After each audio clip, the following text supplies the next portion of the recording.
I wanted to try it this way. To me, it seems like the cheapest, funnest way. So we're going to take you through step by step how to get to the most amazing result. What I've got here is a bulk pack of oxtails. Some places sell them, they'll give you a deal if you're just buying the cryovac where they don't have to do any work. I believe this is 2 whole tails in here with all the fat still on it. And that's not a total waste. It is high quality fat. You could grind that up and use it in some excellent burgers. We're just gonna show you the traditional way to break down a whole oxtail. So usually that more narrowed part of the tail, it's already about almost separated. And then you can see faintly where the joints are. And you just take your knife and you got to hit in between the joint.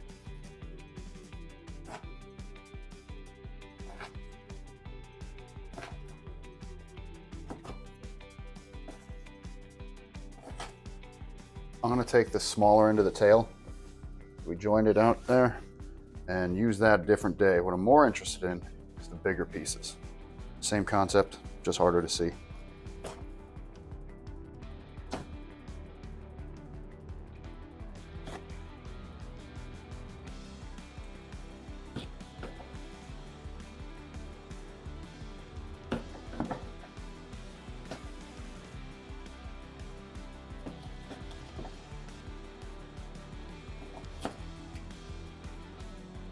Like I said, I'm going to keep this high quality oxtail fat and make burgers with it at a different time.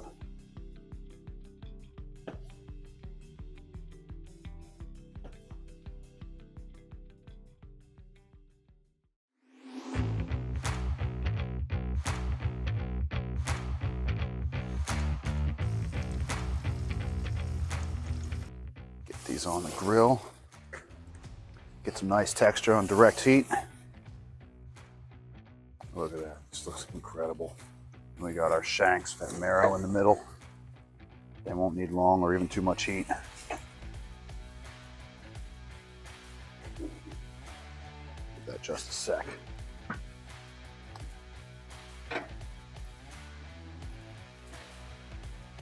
They're dark from the smoke, but they feel soft and tender. And this is just giving them a little char on the outside. Crisp up that fat a little bit. I'm gonna take them, put them back in their original juice.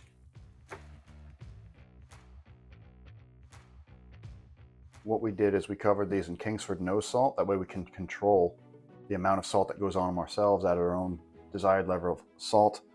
Put them on the smoker. Smoker set to 245. It's already been preheated. So the temperature rises to about 165. Pull them off, let them rest for about 30 minutes. Then we went on to the charcoal grill for a finish.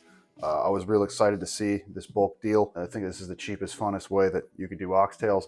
And we threw in beef shank for comparison's sake, just because it's an added bonus. So without further ado, this looks amazing. Okay, so before off the smoker, it was like gooey and nice and it was super tender and super delicious.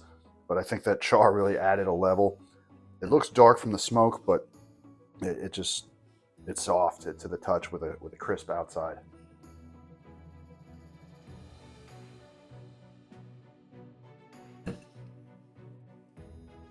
I know this isn't the traditional way to do it, and I know oxtails isn't like everybody's go-to. Give that a shot. I mean, that's a 10 out of 10. That is just an incredible bite.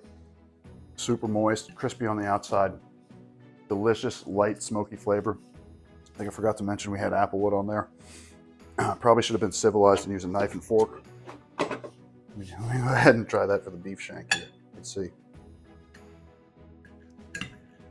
It's a big beef shank. A little bit of marrow in there. Give that a shot.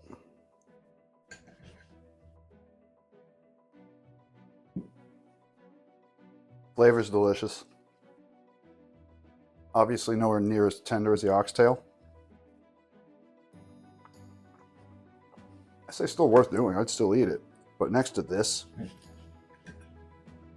gonna cheat. I'm gonna get the best of both worlds. Put some of that bone marrow on the oxtail.